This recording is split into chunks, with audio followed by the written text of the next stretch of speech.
ये कहानी शेर और बच्चे की है जिसमें बच्चा खो जाता है। एक जंगल में एक शेर रहा करता था।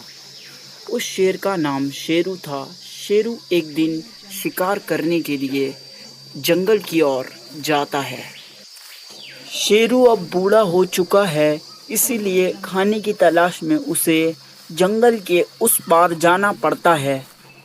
उसे जंगल के पार जाने पर कई तरह के जानवर मिल जाते हैं, जैसे जिराफ, घोड़ा आदि।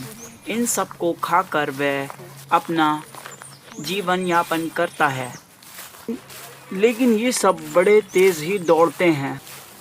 शिकार करने के बाद शेरू अपनी गुफा के पास आता है।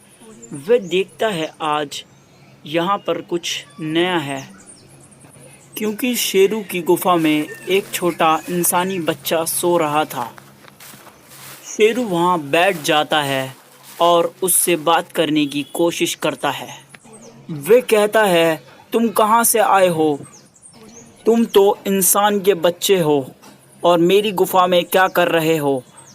शेरू मन में ही सोचता है, मैं इस बच्चे को नहीं खाऊंगा और इसको इसके माता पिता से मिलवा कर आऊँगा और इसकी सुरक्षा मैं सभी जानवरों से करूँगा। हाथी, हिरन, किसी को भी इसके पास आने नहीं दूंगा और इसकी हिफाजत करूँगा। फिर शेरू धाड़ लगाता है, उठ जाओ, उठ जाओ। बच्चा फिर उठ ही जाता है। बच्चा चीखने लगता है, खुश होकर शेर को देखता है। शेरू शेरू शेरू शेरू, अब मैं तुम्हारे ऊपर बैठूंगा और पूरे जहां की सवारी करूंगा। मुझे ले जाओगे अपने साथ? शेरू बच्चे को अपनी पीठ पे बैठने को कहता है। आ जाओ, बैठ जाओ, तुम मेरी पीठ पर बैठो।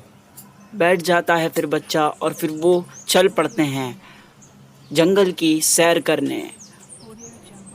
शेरू बच्चे को जंगल की सैर कराता है और उसे वहाँ के पहाड़, झरना, नदियाँ और पेड़ दिखाता है। बच्चा खिलखिला उठता है और वो अपने घर की तरफ चले जाते हैं।